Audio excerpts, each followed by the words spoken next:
There's nothing quite like that first cup of coffee in the morning. Yesterday you guys asked me over 170 questions on Instagram. Now I did my best to answer a few of them, but obviously the format there is kind of limited to about yay big with regards to my response. In today's video, I'm going to jump into some details on those questions, but we're going to do it in a different style format, so I'm sure you're going to enjoy it. We've got a lot to do, but we're going to multitask, so come with me. It's going to be fun.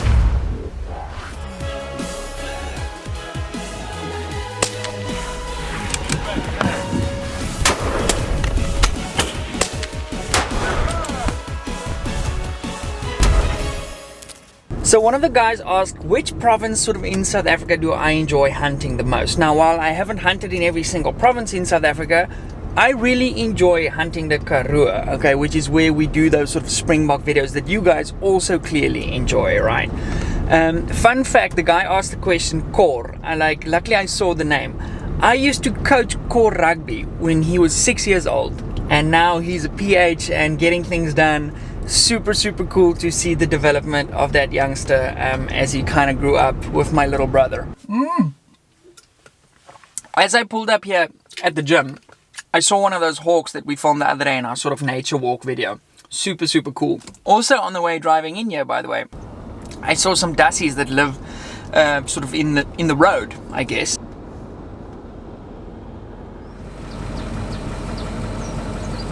Hey brah, are you subscribed? And there's even a sign that says Corson Dassies Crossing. And I thought it's funny because one of the guys that watches the channel all the time, Sean, he always calls the people or the one or two people that will bitch and moan in a video about something when they're consuming content for free, he calls them Dassies because they just sit there and they do nothing. But they are the first ones to comment. So Sean, I filmed the Dassies especially for you. Anyway, as I said, I have a lot to do and we've got a lot of questions to cover, so we best get cracking.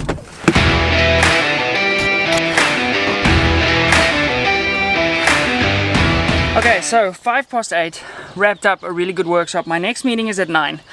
I gotta get done, shower, drive like half an hour. So it's gonna be tight.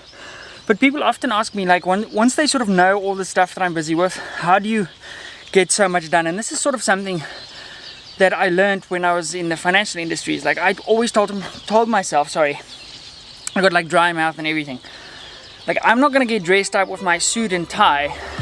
Doesn't matter what your dress code is, and go sit at the office and twiddle my thumbs. I'm gonna get after it. As soon as I start, I'm committed and I finish the task. And that way you can just tick things off that to-do list and keep ticking over. And before you know it, you get to the end of the day and you've absolutely crushed it. And when you do that consecutively, it just builds so much momentum and you become so powerful. Wow, this is turning into like a motivational thing. But really guys, just those small wins that add up, it's such a powerful thing. Anyway, let me go shower. It's actually a little bit overcast this week in Cape Town, which is so weird for like the 1st of November. Actually today is I think the 2nd or the 3rd. Let me adjust you guys down a little bit. It's been like rainy, which is unusual for this time of the year. Oops. Tags. Can you believe, by the way, somebody actually sent them an email and was like, hey, did you guys send Pete some stuff, you know? Wow. How small-minded could you possibly be? Anyway, I hope it doesn't rain, because rain is going to affect what we have planned for today. I guess we need to get to another question. Let me check. Area 4190 press, really worth it? I think so, absolutely. You know, if you want to put it in that category where you don't want to spare any features or skimp on manufacturing quality and you want all the features that it does include, I think it's a very hard argument to argue anything better than the 4190. It's been an absolutely incredible addition to sort of our reloading process, and I honestly think it's the best press that I've ever used. So yeah, I would say it's worth it. People said, yeah, they're not going to sell any at that price point. They literally can't make them fast enough. That press is so good. So we're at a traffic light about 2 minutes away from our meeting, running a little bit late. I got this question quite a lot, like, do I plan on hunting in America next year? The plan is absolutely yes. We're currently sort of working on hopefully doing an elk hunt in New Mexico, which is really exciting. Anyway, green light, gotta go. Woo! Oh shit! I love this next question. 6.5 PRC versus 7 SAUM. Which is better for big game? Interesting. The 7 SAUM is short action ultra mag. Sick.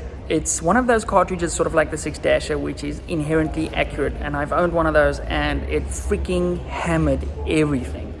haven't owned a 6.5 PRC. I do like the fact that you can sort of shoot a heavier bullet, so sort of like a 180 grain bullet, you know, at that 2,950 feet per second, relatively comfortable without much pressure. So I think I would go 7 Saum. 7 Saum, 7 Saum, 7R Saum. There's lots of different names for it, but in South Africa, most people say 7 Saum. But yeah, wonderful round. Okay, so the autofocus really doesn't work wonderful when you're wearing a mask, so got rid of that while I am waiting for my coffee. So our next question comes from Matt. He is a POI member. So Matt asks, do I ever shoot precision rimfire matches? If so, do I feel they help with centerfire matches? Absolutely, just to sort of get into that flow state, you know, getting used to the competition environment. Also, what's really cool about rimfire matches is there's no, you know, there's no pressure really, because it's like, I'm just gonna go out and have fun. And if you can sort of take that mindset into a real match, I find you tend to do a whole lot better, because you don't overthink it, you know, you're just shooting for fun, and that's what it's all about. So precision rimfire matches, absolutely hell yes, and they're super affordable, especially now. I guess there's still an ammo shortage. Luckily I saw that coming, because South Africa kind of lags about 6-7 months behind you guys in the States. So when I saw everybody's running out of ammo and components, we kind of hoarded a little bit. Well, not hoarded, but I sort of made sure that I have my bases covered on my different rifles. So yeah, rimfire matches, absolutely yes. So one of the questions I got is, did I buy a different car? And that answer is yes. Now, why did I sell my Land Rovers? First of all, I literally heard every single Land Rover joke in the world, okay? Because when you drive a Land Rover and you have a YouTube channel, people like to give you nonsense, okay? And your jokes got old. Although some of them were really funny, so I'll give you guys that.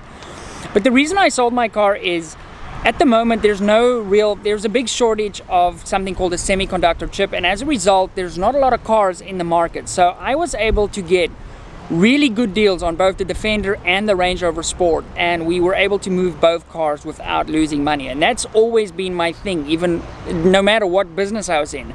The number one rule of money is not to lose any money. So got great deals on both cars, decided to move them, and then we had to shop for something else. That brings me to where I am now.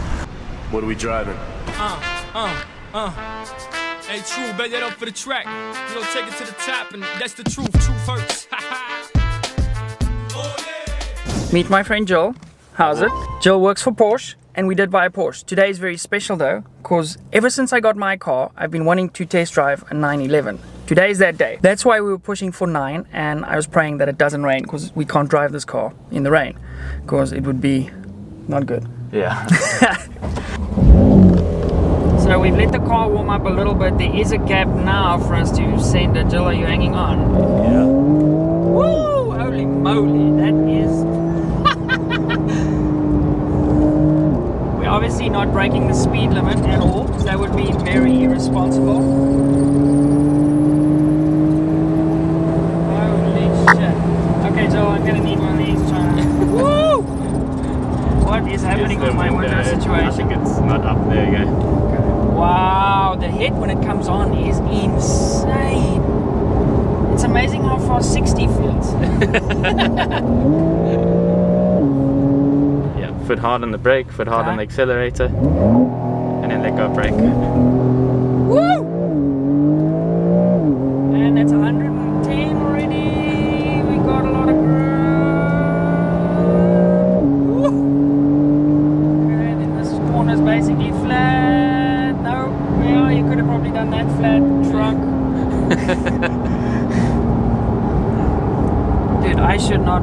I should probably not get one of these. So the reason we're here is when I got my car, it had the smallest of marks, like literally tiny little mark on the back of the car, and Jill and the team replaced the whole rear fender of the car, which is awesome. So they're just drying it up. Because it's obviously they worked on it now, so they're going to give it to me nice spick and span. And that sort of leads us to our next question, and this sort of dovetails, I guess. Please excuse the big truck reversing in here with the BB peeps. Some of you guys asked me, like, what is my EDC knife? So I've been carrying this Vortex branded knockout knife since 2017, and this was actually a gift from the distributor of Vortex in South Africa. And this, I'm amazed I haven't lost this knife, because it has literally been all over the world with me. And then I carry a Glock as my EDC. Now that varies depending on sort of the profile we're going with. Sometimes it can be a Glock 19, sometimes it's a Glock 17, sometimes it's a Glock 43. So it all depends. And yes, concealed carry is absolutely legal in South Africa. You don't need a special license or anything like that, like a concealed carry permit. You can just kind of carry a gun. So rule 1 of a gunfight is to have a gun. So once you sort of realize how powerful firearms is, and especially when you live in a country like I do that is not very safe, probably not a bad idea. So that test drive was freaking awesome. Wow, that is gonna struggle to focus back on my face. That was epic. Okay, I did however not get a 911, because that would be kind of dof. Okay, dof is going to be our Afrikaans word of the day. It's kind of slang for being stupid. So yeah, I did not get a 911 because I wouldn't be able to go to shooting matches or anything like that. Well, you probably would, but you'd end up trashing it. So I got a Cayenne Coupe, and this thing is a freaking beast, and I absolutely love it. Okay, let's bang out some rapid fire questions. Any plans for a 300 PRC build? No. My 30 Sherman mag is like basically an improved version of the 300 PRC, or if you want to put it this way, the 300 PRC is basically a detuned 30 Sherman Magnum. So I kind of don't see the point. Maybe if I wanted a hunting rifle that I could get factory rounds in if I ever traveled around the world. It's gonna be a no for now on the 300 PRC. Does pineapple belong on pizza? Yes. Only one animal and one rifle for the rest of your life. What is it? I'm gonna go with kudu because it's kind of obvious. And then I'm gonna go with my 6.5 Sherman Short. It's a joy to shoot. It's lightweight. The action is butter. Yeah, that's gonna be sort me for the rest of my life. What do you think of a 22-250? I think it's a great caliber. The big problem with the sort of old school 22-250s is the twist rate. Okay, so you're limited to shooting super light bullets at crazy speeds. I think the 22-250 could be really nice if it had a sort of faster twist. Okay, like a 1 in 8, 1 in 7. You could start shooting the 75 grains, 80 grains. You know, then it's gonna be really nice. But I kind of went 22 Creedmoor with that nice fast twist so that I can shoot heavy 22 caliber bullets at a ridiculous speed. So I'm pretty much going to lean towards the 22 Creedmoor. But absolutely nothing wrong with the 22-250. When are you visiting Namibia again? I'm going to visit Namibia hopefully in 2022 to do my first bow hunt, and we're gonna go after a gemsbok. 22 long rifle content soon. Yes, I've got a bunch of videos planned for my 22 rimfire, and the big reason I haven't done them is because I need to get the new range set up. I obviously showed you guys the new range, but we've got quite a bit of work to do there still to get some steel up and stuff. I want to see how far we can stretch a 22. As you can see behind me, this is like windy season for Cape Town, so very difficult shooting a 22 here this time of the year, but yeah, lots of 22 content coming up. I was planning on having my Voodoo rifles here already, but the people that were meant to import them into South Africa are absolutely useless at running their business. So I don't have my Voodoos, but when they do come, we will have a lot of content on those. But for now, we're going to shoot my trusty CZ455, which is a freaking laser beam of note. Warbird for an AR platform in the future. I'm translating your question because this is an English channel. Would you get an AR and your videos are fire? Thank you very much for that. We try very hard to make our videos as good as possible for you guys. I actually have an AR. I've got a Stag 3G, which is a really nice AR, and I do have a warbird on the front. In fact, I'll show you some video of that now with the warbird on the front.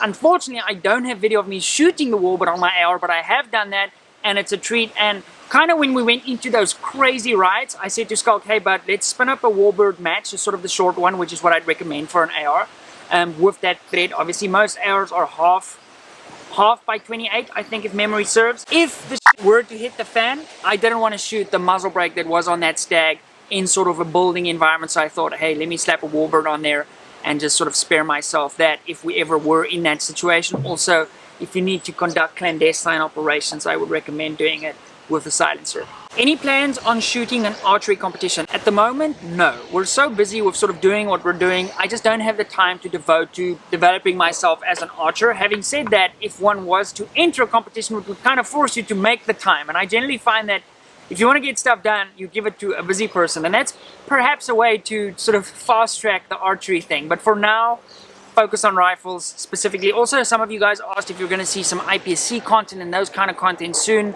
I have asked my friend that's sort of our Boland IPSC champion, Reinier van Tonder. to let me know when the next steel challenge match is, and then I can go do some steel shooting. I absolutely suck at shooting handguns. It's a very perishable skill, as you guys know.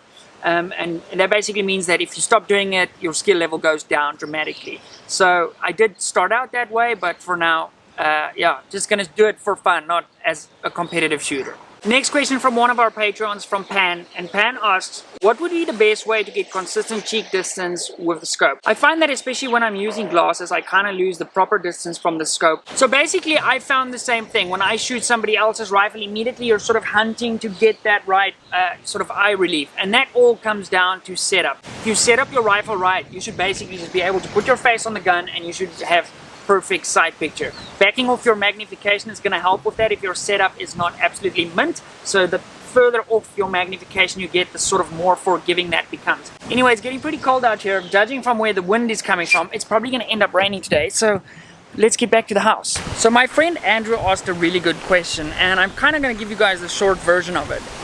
If I work like sort of on dry fire stuff, super cool playground there, by the way. If I work on dry fire stuff at home, sort of in between matches, what kind of things do I actually work on? Do I like memorize dope and practice those kind of things? Honestly, the only thing I work on when I dry fire, and I've been really bad, when I got into this sort of journey, I used to do it a lot, but now, you know, I've got so many things going on, I just don't have the time, and I kind of just don't do it anymore. Which is not good. If you want to be good at the sport, it's certainly going to go a hell of a long way, especially the guys doing like IPC stuff. Those guys dry fire a lot. But when I do dry fire, the only thing that I do work on is making sure that all my sort of fundamentals. When I dry fire, I work on fundamentals. I don't even bother adjusting dope or aiming at different targets or any of that kind of stuff. I personally think it doesn't make a big difference with you aiming at one single little dot or whatever you're doing. So I generally have one target and I focus on fundamentals. That's what I work on when I dry fire. Mag papa maak 'n video? Ja, jij maakt een video. Wat? Wil jy ook 'n video maak? Ja. Okay. Look at some bread. Okay, so that basically translates to saamwerk, which means she wants to work with me. And one of the big reasons, and this was another question we got, is why did we actually move? Okay, so let me stand here. So my old house that I got, I purchased my first property at a relatively young age, and that means a good thing from a sort of investment point of view, because obviously your money's going to work for you the quicker you sort of enter that market. But it was a small house, and we kind of outgrew that, especially with this business. And in the old house, you guys remember, I had to film, run the store, do laundry, park a car, have my guns there, everything in a double garage. So that was really difficult. So the other thing is I had little Olivia in that house knocking on the garage door, wanting to saamwerk, which is work with me. And here she's at least upstairs, so we basically live upstairs and then the whole business is downstairs. The second reason is we obviously built out the new studio space, which is amazing. So having this spot has been such a game changer in terms of sort of my productivity and things like that, because in the past, as I mentioned, I was using our garage, as a laundry room, as an online shop, as a film set to make YouTube videos on, and it was really difficult, and I wasted so much time setting up a shot, like to get something that looked remotely neat and clean and sort of professional. It would take me an hour to set that up, film everything, which takes another 2 hours usually, because I tend to ramble, and I do a lot of editing to make it look professional. But, you know, and then break everything down and have it sort of in a sense that it works again. And now everything is in its permanent place. If I want to reload or I need to do something with regards to my equipment, it's obviously everything is perfect. I've got all my MDT stuff mounted there waiting for rifles. It looks pretty freaking awesome. I've got my 100,000 click. I still can't believe we got that. And I know I owe you guys a tour of this specific space. There are, however, 2 more items that are coming in, and one of those items I'm going to be able to give you quite a significant discount code on, which I'm super pumped for, especially for the guys in the US, because it is manufactured there and it will be pretty premium to send it to South Africa. But that video is coming, so if you don't want to miss that, make sure you're subscribed. I think something like 60% of the people that watch our videos aren't subscribed. I do not understand that. It is 100% free, and if you don't like my videos anymore, just unsubscribe. It does actually help out the channel a lot. Leave a thumbs up, leave a dislike if you didn't like the video, because that helps the channel too, haters. And I'll see you guys in the next video. I'm going to jump into the rest of your questions, okay, because there were so many, and some of them are great, so I'm going to cherry pick sort of a little bit more and maybe do them sort of in a more formal setting to answer your questions in depth. But I hope you guys like the style of today's video, sort of run and gun, all the stuff happening in my life. I didn't show you half the stuff because I went to my old building for the first time in how long and saw some of the other financial advisors because I was in the area. And yeah, a long story. Anyway, see, this is why I have to edit stuff. So I'm gonna just right there. Bye.